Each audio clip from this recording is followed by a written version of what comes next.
말씀은 신명기 8장 1절에서 6절까지입니다. 신명기 8장 1절에서 6절까지 제가 봉독하고 마지막 절은 함께 읽도록 하겠습니다.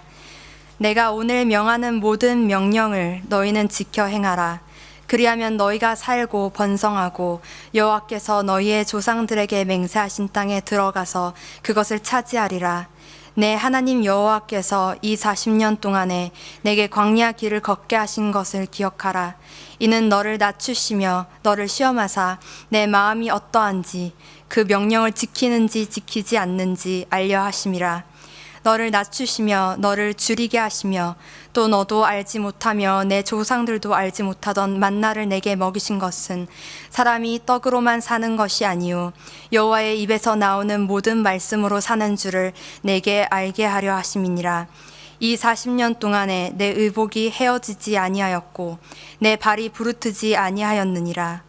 너는 사람이 그 아들을 징계함 같이 내 하나님 여호와께서 너를 징계하시는 줄 마음에 생각하고 다 함께 읽겠습니다.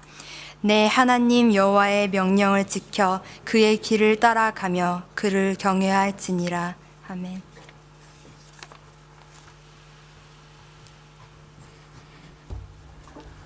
우리가 살아가는 삶을 광야에 비유할 때가 참 많이 있습니다. 그만큼 우리 삶이 힘들고 위태롭고 끝이 보이지 않을 만큼 어려운 까닭이 아닐까 생각해 봅니다. 여러분들의 삶은 어떻습니까? 살기 괜찮으신가요? 켄 가이어라는 목사님이 계십니다. 글 쓰는 재능이 탁월하셨습니다. 하나님의 침묵, 묵상하는 삶 등의 책 등을 지으셨던 분입니다. 그래서 목사지만 목회보다 글을 더 쓰고자 집을 팔고 시골로 들어갔습니다. 그 유명한 작가가 되리라는 꿈을 안고 그렇게 시골로 들어갔습니다.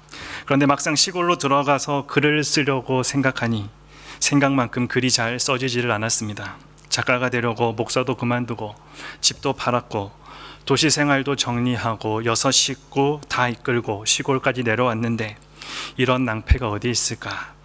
작가의 길이 하나님이 원하시는 길이라고 믿고 그렇게 결단도 내리고 하나님께서 분명히 주신 뜻이라고 생각하고 왔는데 뜻대로 되지 않는 자신의 모습을 보며 참 많이 원망했다라고 합니다. 자신이 쓴 원고를 여러 출판사에 보냈지만 연락 오는 곳 한 곳도 없고 6 식구 먹여 살려야 하는 가장인데 집도 없고 연금도 없고 직장도 없고 의료보험도 없는 상태였습니다. 모아놓은 돈 점점 떨어져 갔고 그리고 미래는 점점 암울하게 느껴지던 그때였습니다. 그는 완전히 강야 한가운데로 내몰린 기분이었다라고 합니다. 켄 가이어 목사님은 자신이 할 수 있는 것에 정말 최선을 다했습니다. 기도도 열심히 하고 삶의 광야를 벗어나기 위해 동분서주 뛰어다녔습니다. 그러나 시간이 지날수록 점점 마음은 불안해지고 초조해지기 시작했다라고 합니다. 주변에는 정갈들이 우글거리고 하늘에는 태양이 이글거리는 삶의 광야 가운데서 목사님의 속은 분노로 활활 타올랐다라고 합니다. 목사님의 마음이 마치 이스라엘 백성들과 같은 마음이었다라고 고백합니다. 민수기 20장 5절 말씀에 너희가 어찌하여 우리를 애굽에서 나오게 하여 이 나쁜 곳으로 인도하였느냐. 이곳에는 파종할 곳이 없고 무화과도 없고 포도도 없고 석류도 없고 마실 물도 없도다. 이 말은 이스라엘 백성들이 모세를 향하여서 원망하고 불평하는 말 중에 들어가 있던 구절입니다. 여러분, 이 말씀만 보아도 그들이 얼마나 그들의 속 가운데 화가 치밀어 오르고 있는지 문장을 통해서 우리는 충분히 느낄 수 있습니다. 광야라는 곳, 파종, 씨를 뿌릴 수가 없습니다. 씨를 뿌릴 수 없으니 먹을 것도 없습니다. 먹을 것도 없고 먹을 것만 없을 뿐만 아니라 마실 물도 없습니다. 무화과도 없고 포도도 없고 석류도 없습니다. 모든 것이 없는 것 투성이입니다. 우리도 광야와 같은 삶의 길에서 생각합니다. 왜 이렇게 나한테는 없는 것뿐인가? 저축해놓은 돈도 없고 은퇴연금도 없고 렌트비도 없고 직장도 없고 차도 없고 보험도 없는 자신의 그 신세가 처량하고 끔찍하게 여겨질 때가 있습니다. 이렇게 광야는 아무것도 할 수 없는 곳입니다. 그뿐만이 아닙니다. 광야는 아무것도 할 수 없고 또 아무것도 없는 곳입니다. 한 목사님이 쓰신 광야를 읽다라는 책이 있습니다. 우리의 삶을 비유할 때 등장하는 말들이 몇 가지 있습니다.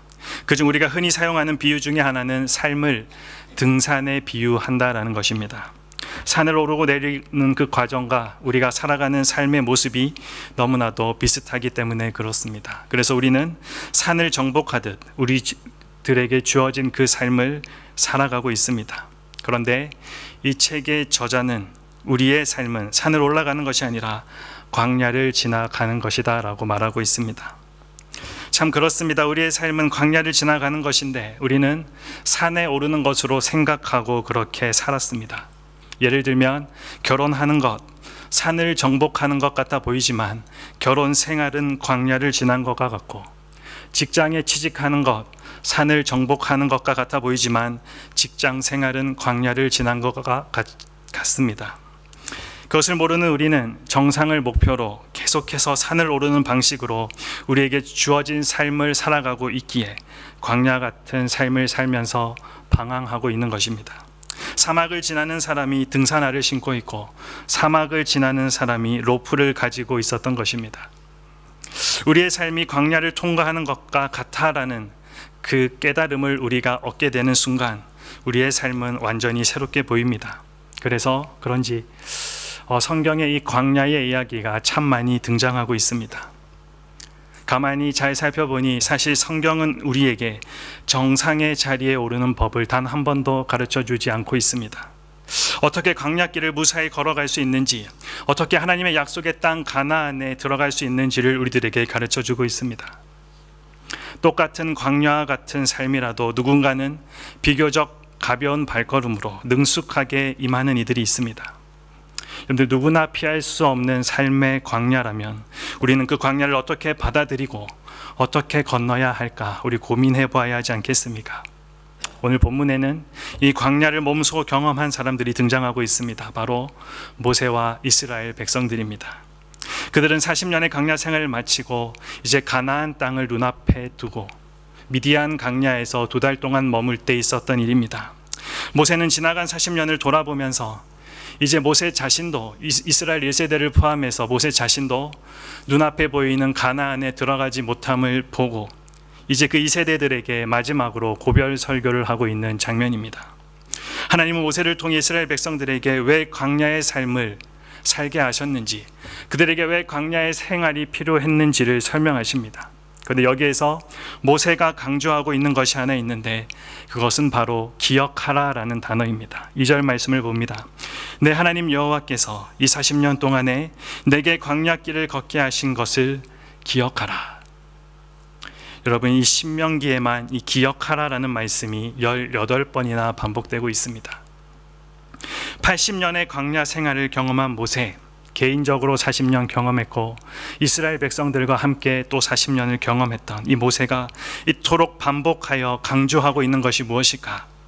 이 시대에 참으로 삶의 광야를 살아가고 있는 우리, 광야와 같은 삶을 살아가고 있는 우리가 귀를 기울이고 마음속에 새겨야 할 교훈들일 것입니다. 광야를 지나는 우리가 기억해야 할 첫 번째 교훈, 하나님의 인도하심을 기억하라입니다. 무엇을 기억하라고요? 하나님의 인도하심을 기억하라. 2절 말씀을 다시 한번 봅니다.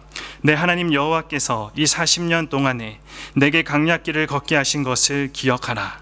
이는 너를 낮추시며 너를 시험하사 내 마음이 어떠한지 그 명령을 지키는지 지키지 않는지 알려 하심이라. 우리는 이 짧은 구절에서 놀라운 사실 하나를 발견하게 됩니다. 우리는 이스라엘의 광야 생활이 단순히 그들의 잘못에 대한 징계로 생각했습니다. 그들의 원망과 불평 때문에 그냥 그들이 걷게 된 광야의 삶이다라고 우리는 그렇게 쉽게 생각했습니다. 그런데 가만히 살펴보니 그것이 아니라 그들을 향한 하나님의 특별한 계획 가운데 있었음을 알게 됩니다. 여러분들, 저기 하이라이트 친 부분을 다시 한 번 더 보면 그 광야를 걷게 하신 분이 누구라고 이야기합니까? 2절 말씀에 하나님이십니다. 다시 말하면 이스라엘 백성들에게 어렵고 고통스러운 시간을 허락하셨던 분이 하나님이셨다라는 것입니다. 이스라엘 백성들에게는 그 시간이 너무나도 고통스럽고 힘들고 다시 기억하고 싶지 않은 시간이었을지 모르겠지만 이 시간 가운데도 분명 하나님의 선하신 계획 가운데 있었다라고 오늘 모세는 이야기하고 있습니다. 근데 광야에 들어갈 때는 두 가지가 필요하다라고 합니다. 하나는 낙타이고 하나는 가이드입니다. 낙타 없이 광야에 들어가면 살아서 나올 수가 없습니다. 그러기에 낙타는 반드시 필요합니다.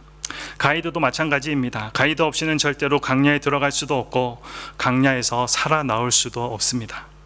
광야에는 지도가 없고 길이 없습니다. 그래서 광야에는 가이드가 절대적으로 필요한 곳입니다. 하나님이 출애굽의 지도자로 세워 사용하셨던 사람이 누구입니까? 바로 모세입니다. 모세는 이집트 왕궁을 떠나서 40년 동안 미디안 광야에서 장인 이드로의 양을 치면서 살았습니다. 모세는 사막을 잘 아는 사람입니다. 40년 동안 있었기 때문에 그렇습니다. 그래서 하나님이 모세를 사용하셨습니다. 사막을 아는 사람이라야 사막을 통과해서 이스라엘 민족을 가나안까지 인도해 갈 수 있기 때문입니다. 민수기 10장 31절 말씀에 보면 모세가 이르되 청하건대 우리를 떠나지 마소서. 당신은 우리가 광야에서 어떻게 진칠지를 아나니 우리의 눈이 되리이다. 사막을 지나는 사람들에게 있어 가이드는 바로 눈이나 마찬가지입니다. 그의 안내 없이는 절대로 사막을 안전하게 통과할 수가 없습니다. 계절을 따라 움직이는 철새들, 바다를 건너고 대륙을 건너서 약 3만 킬로미터씩 날아서 자기들이 가고자 하는 목적지에 도착한다라고 합니다. 참으로 놀라운 자연의 신비가 아닐 수 없습니다. 그런데 양이라는 동물은 혼자서는 길을 찾지 못한다라고 합니다. 양은 목자가 인도해 주지 않으면 아무데도 가지 못하고 금세 길을 잃어버리고 맙니다. 그래서 목자의 인도가 절대적으로 필요합니다. 뉴질랜드에서 양을 키우는 것 생각하면 우리는 오해가 생길 수 있습니다. 뉴질랜드에서는 그냥 풀밭에 풀어놓고 방목하는 형태이기 때문에 그렇습니다. 하지만 이 광야, 이 사막, 유대 광야는 너무나도 거칠고 척박한 땅이기 때문에 언제 다른 동물의 습격을 받을지, 다른 사람들의 습격을 받을지 몰라서 이 양들을 움직일 때 항상 목자가 함께 움직였습니다. 그런데 이것은 마치 우리의 모습과도 닮아 있습니다. 양의 모습이 우리와도 너무나도 많이 닮아 있습니다. 시편 말씀에 보니 그가 자기 백성은 양같이 인도하여 내시고 광야에서 양떼같이 지도하셨도다. 목자가 양을 인도하듯이 하나님이 이스라엘 백성들을 인도하셔서 광야를 지나 가나안 땅에 들어가게 하셨다라는 말씀입니다. 하나님은 어떻게 목자와 같이 그들을 인도하셨을까? 먼저 목자는 늘 양보다 앞서갑니다. 그 이유는 길을 인도하기 위해서입니다. 동시에 목자들은 양과 항상 같이 갑니다. 광야에서 하나님은 늘 이스라엘 백성보다 앞서 가시면서 그들의 길을 인도해 주셨습니다. 동시에 이스라엘 백성들과 항상 함께 하셨습니다. 둘째, 목자는 잘 따라오지 못하는 어린 양이나 다친 양 또는 아픈 양을 어깨에 메거나 품에 안고 그렇게 길을 갑니다. 이사야서에 보면 그는 목자같이 양떼를 먹이시며 어린 양을 그 팔로 모아 품에 안으시며 젖먹이는 암컷들을 온순히 인도하시리로다. 우리가 광야를 지나가다 더 이상 걸을 수 없을 정도로 힘들고 지치면 또한 목자가 우리를 안고 간다 말씀하십니다. 신명기 말씀에 광야에서도 너희가 당하였거니와 사람이 자기의 아들을 안는 것 같이 너희의 하나님 여호와께서 너희가 걸어온 길에서 너희를 안으사 이곳까지 이르게 하셨느니라. 목자는 양을 결코 버려두지 않습니다. 다시 말하면 하나님은 자기의 백성들을 결코 버려두지 않습니다. 앞에서 잡아 끌지도 않습니다. 뒤에서 카우보이들처럼 그렇게 몰아치지도 않습니다. 하나님은 우리의 인도자, 가이드가 되십니다. 가이드가 되시는 하나님은 항상 우리 옆에서 우리와 함께 가고 계십니다. 그렇기 때문에 우리가 외롭지 않다 고백할 수 있습니다. 두렵지 않다 고백할 수 있는 것입니다. 그리고 걱정할 것이 없습니다. 우리가 넘어지면 일으켜주시고 힘들면 쉬었다 가게도 하시고 걸을 수 없을 때는 우리를 업고 가기까지 하십니다. 우리가 광야를 다 통과할 때까지 우리 곁에서 우리와 동행하시고 우리의 가는 길을 앞서 가시면서 마침내 광야를 무사히 통과해서 가나안 땅에 이르게 해 주십니다.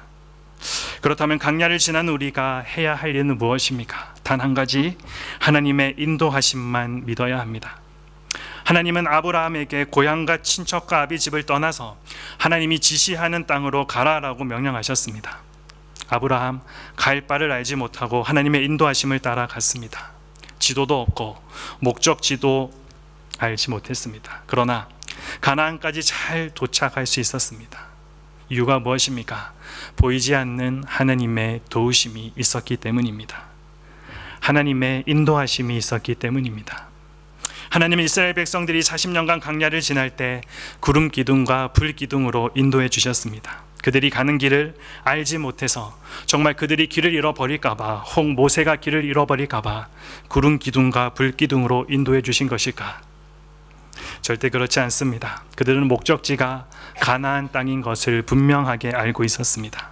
이스라엘 백성들이 지나온 광야는 모세가 이미 40년 동안 홀로 지냈던 곳이기도 합니다. 그렇기 때문에 모세는 그 광야를 손바닥 보듯이 가장 잘 알고 있는 사람 중에 한 사람이었습니다.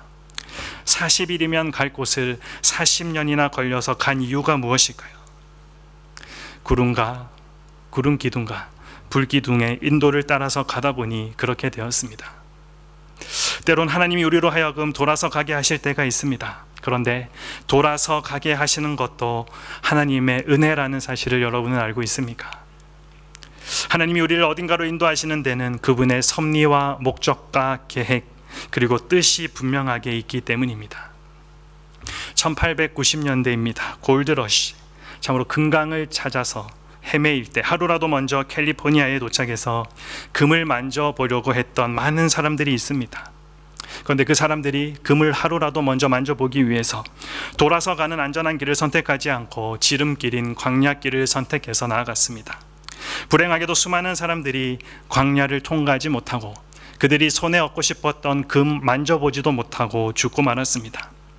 그들 중 천만다행으로 빠져나온 사람들이 붙인 이름이 바로 죽음의 계곡 데스밸리입니다.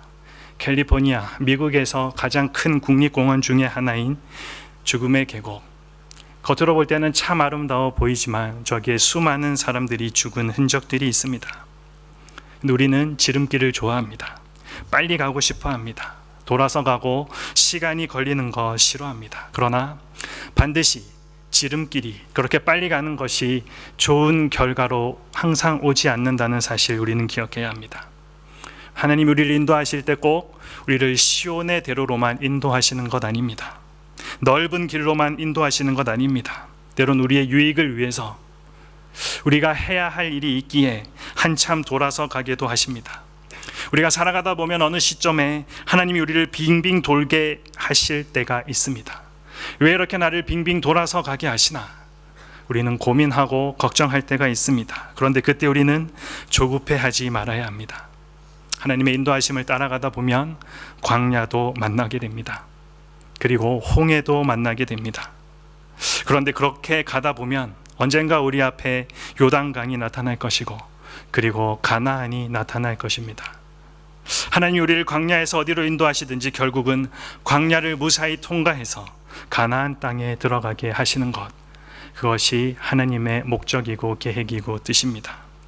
히브리서 11장 8절 말씀에 믿음으로 아브라함은 부르심을 받았을 때에 순종하여 장래의 유업으로 받을 땅에 나아갈새 갈 바를 알지 못하고 나아갔으며. 여러분, 아브라함의 삶뿐만 아니라 저와 여러분의 삶도 갈 바를 알지 못하고 나아가는 삶입니다. 아브라함도 그러했고 이스라엘 백성들도 그러했습니다.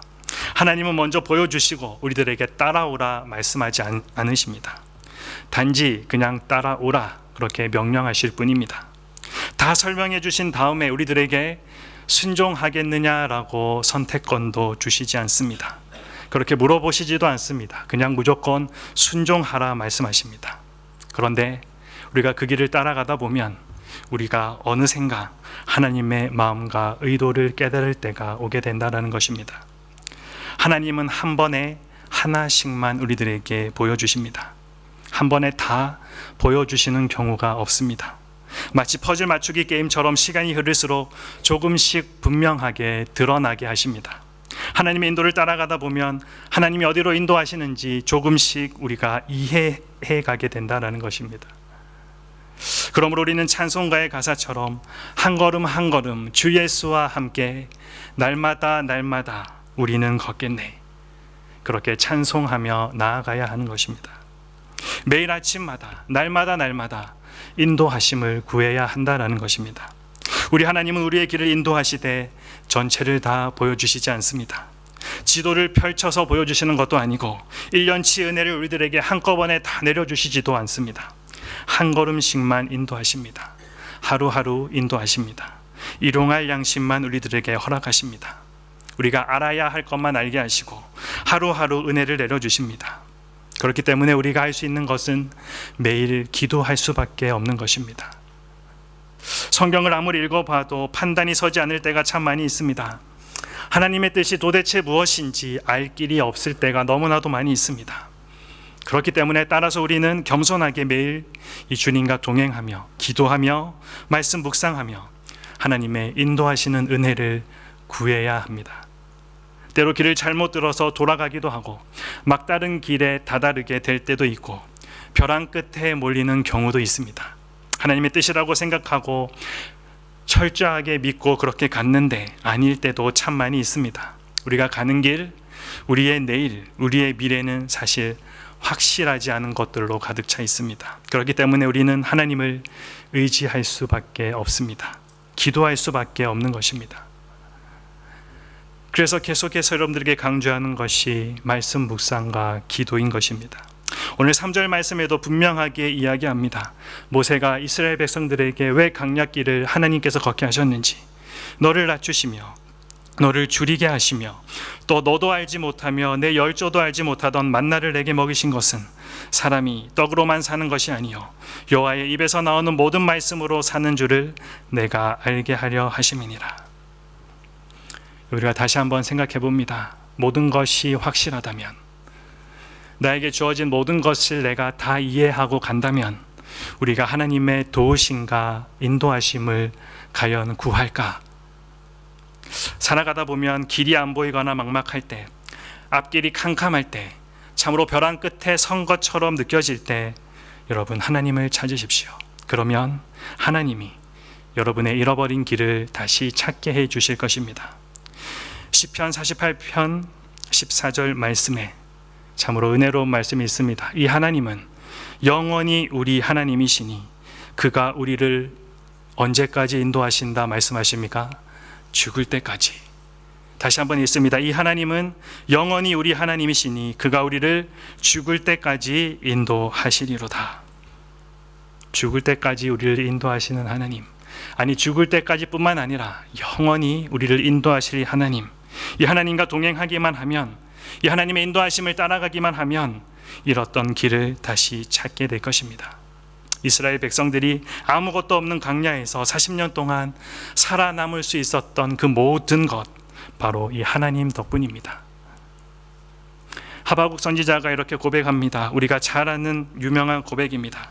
비록 무화과 나무가 무성하지 못하며 포도나무에 열매가 없으며 감람나무에 소출이 없으며 밭에 먹을 것이 없으며 우리의 양이 없으며 외양간에 소가 없을지라도 우리 함께 있습니다. 나는 여호와로 말미암아 즐거워하며 나는 구원의 하나님으로 말미암아 기뻐하리로다. 하박국의 고백이 여러분의 고백입니까? 하박국 선지자의 고백처럼 우리가 광야를 걸으면서도 기뻐하고 즐거워할 수 있는 이유는 다 하나님 때문입니다.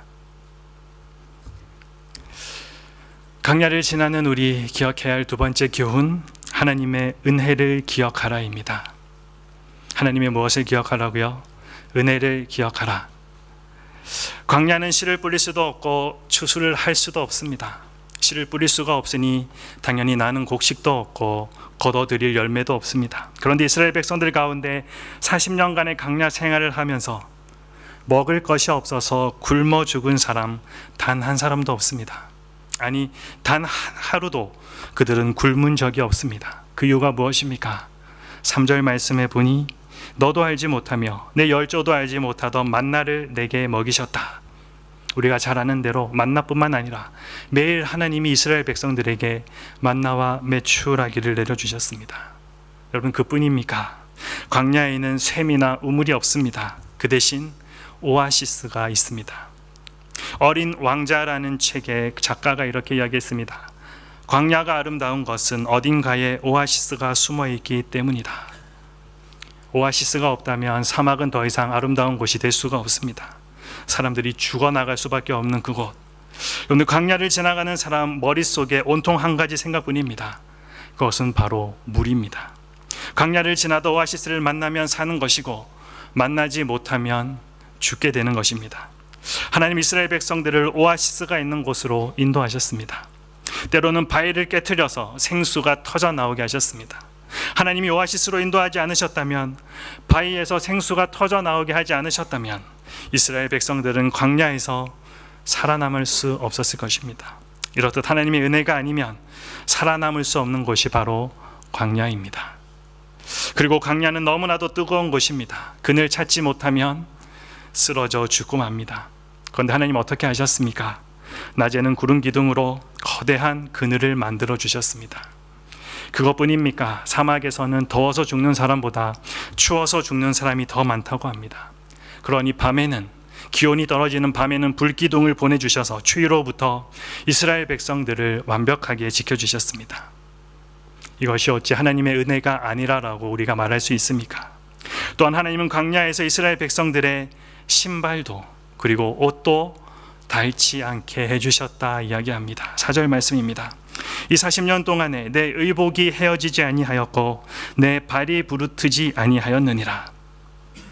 그런데 이게 무슨 대단한 일이냐고, 무슨 큰 일이냐고 생각하는 사람들 있을 수도 있겠지만 사실 모르고 하는 이야기입니다. 근데 일주일 동안 사막에서 지낸 사람의 이야기를 들어보면 제일 힘들었던 것이 발가락 사이로 모래가 들어오는 것, 그것이 가장 힘들었다라고 합니다. 발가락 사이로 모래가 들어오면 피부가 모래 때문에 쓸려서 상처가 나고 걷기가 불편해지기 때문에 그렇습니다. 그런데 사막에서 걷지 못하게 된다는 것은 곧 죽는다는 것과 마찬가지입니다. 생존과 관련되어 있습니다. 정말로 중요한 문제이기에 하나님은 이스라엘 백성들의 신발을 닳지 않게 해주셨다. 옷도 헤어지지 않게 해주셨다.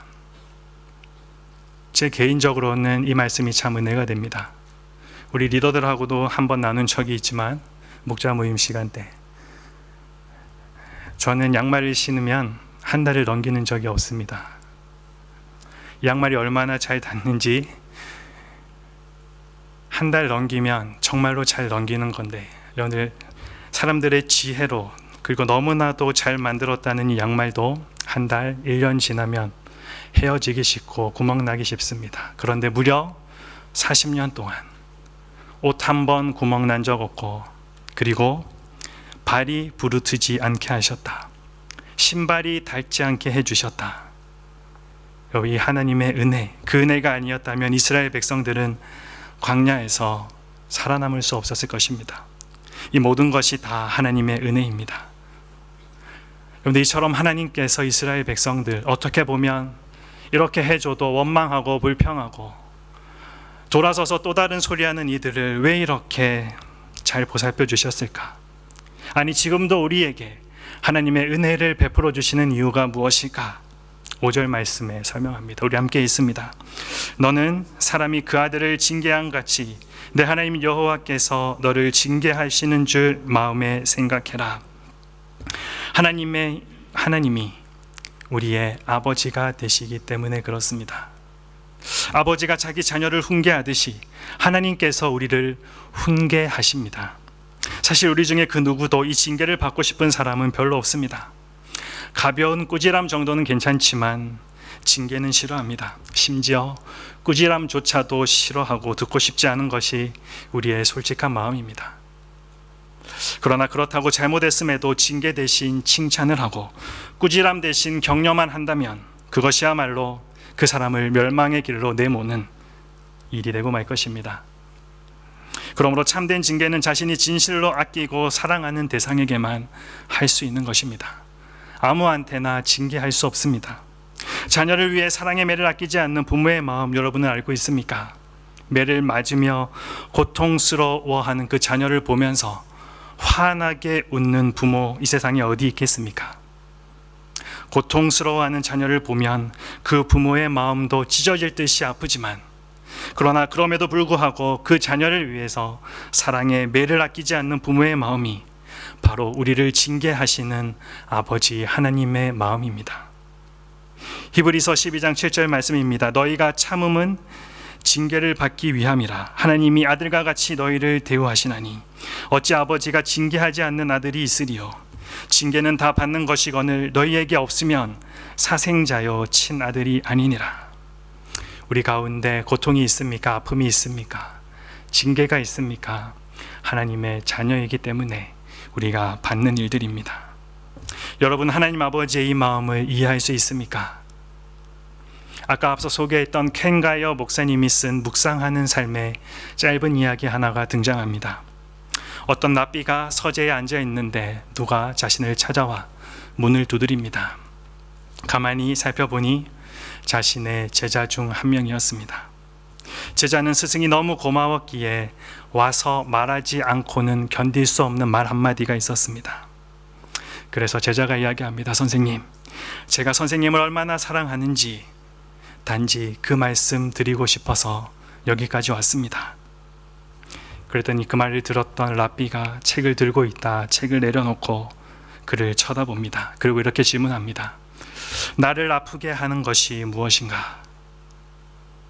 자신을 사랑한다는 말에 이상하게 대답하는, 이상하게 질문하는 랍비를 보면서 제자가 굉장히 어리둥절한 표정으로 서 있습니다. 잘 모르겠습니다. 그러자 랍비가 다시 한번 질문합니다. 나를 아프게 하는 것이 무엇이냐고. 너무나도 어리둥절한 나머지 잘 모르겠다라고 대답합니다. 그러자 랍비가 되묻습니다. 나를 아프게 하는 것이 무엇인지도 모르면서 어떻게 나를 사랑할 수 있다는 거냐. 여러분, 이 이야기는 정말로 제 마음 깊은 곳까지 와 닿았습니다. 그동안 사랑한다고 말했던 사람들 한 사람 한 사람 생각해 보았습니다. 나는 그의 아픔을 알고 있는가? 이것을 생각해 보니 마음속에서부터 참으로 애통한 마음들이 몰려왔습니다. 사랑한다라고 생각했는데 실제로는 사랑하지 못하고 있음을 제 스스로 깨닫게 되었습니다. 그의 아픔을 알지도 못하면서 사랑한다라고 말만 하였던 일이 참 많이 있었습니다. 가장 마음이 아픈 것은 주님 사랑합니다. 참 그렇게 많이 자주 고백했지만 주님 마음의 아픔을 알고 있었는지, 참으로 아버지 하나님의 그 마음을, 그 아픔을 나는 알고 있었는지 가만히 생각해 보니 자신이 없었습니다. 제가 주님 사랑합니다라고 고백했을 때 주님께서 제 사랑의 고백을 외면하지는 않으셨겠지만 씁쓸해 하시지 않았을까? 여러분, 상대방의 아픔이 뭔지 모르면 함부로 사랑한다 말하지 마십시오.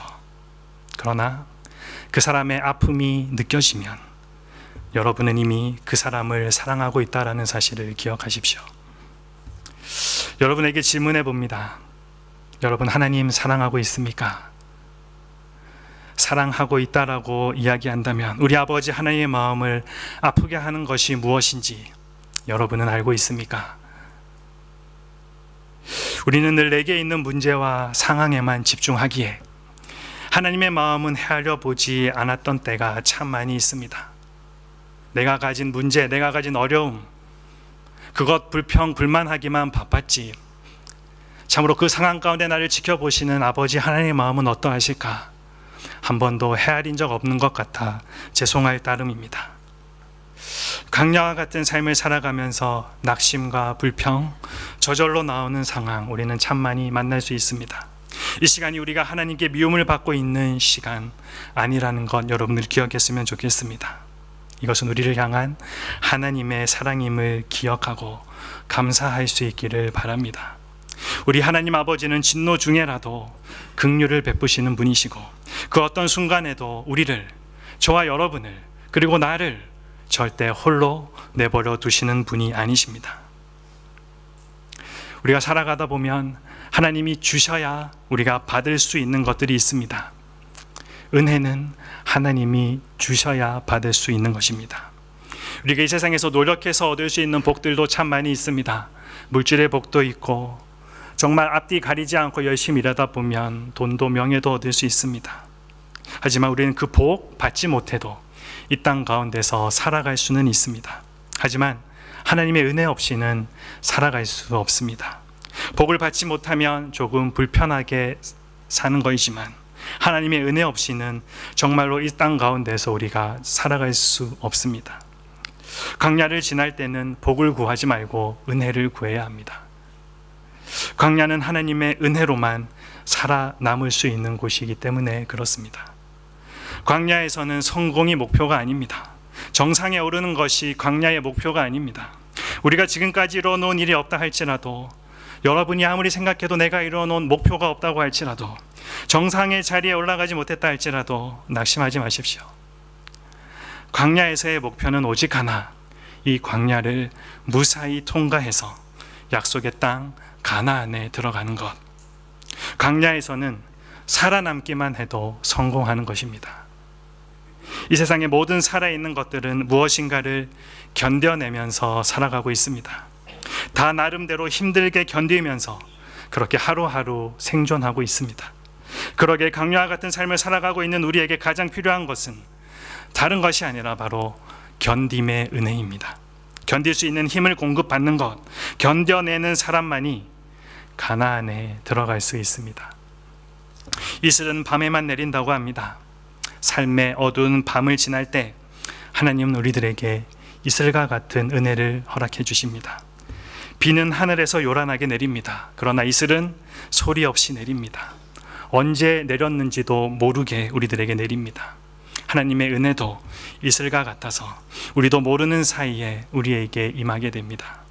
하나님은 은밀한 중에 우리에게 은혜를 베풀어 주십니다. 우리가 광야에서 살고 있다는 사실 여러분이 잊지 않기를 바랍니다. 광야를 통과하는 방법은 다시 돌아 나오는 것이 아니라 더 깊숙이 광야로 들어가야 생존할 수 있습니다. 어렵고 힘든 삶의 광야로 들어설 때 인도자 되시는 하나님과 함께 하십시오. 길이 없고 답이 없고 막막하다 할지라도 하나님은 그 안에서 길을 내시고 답을 준비해 주셨습니다. 그러면 광야를 지나는 사람만이 체험할 수 있는 특별한 하나님의 은혜를 우리도 만나게 될 것입니다. 그리고 하나님의 은혜로 무사히 그 광야를 빠져나올 수 있게 될 것입니다. 그리고 오늘 모세가 이스라엘 백성들에게 하는 이 약속의 말씀, 여러분도 붙잡기를 원합니다. 오늘 본문 6절과 1절 말씀을 유진 피터슨의 메시지 성경으로 함께 읽도록 하겠습니다. 여러분의 하나님의 계명을 지키고 그분께서 보여주시는 길을 따라 걸으며 그분을 경외하는 것이야말로 가장 중요한 일입니다. 여러분은 오늘 내가 여러분에게 명령하는 모든 계명을 지켜 행하십시오. 그러면 여러분이 살고 번성할 것이며 하나님께서 여러분의 조상에게 약속하신 땅에 들어가 그 땅을 차지할 것입니다. 수천 년 전에 모세를 통해 하나님께서 이스라엘 백성들에게 하셨던 이 약속의 말씀이 오늘을 살아가는 여러분의 삶 가운데도 이루어지기를 기대합니다. 광야와 같은 삶을 살아가는 여러분, 그 삶 가운데서도 하나님과 함께하는 삶을 살아서 무사히 광야를 빠져나와서 우리 모두 가나안을 향해 그렇게 담대히 나아가는 삶 함께 살아가기를 소망합니다. 기도하겠습니다.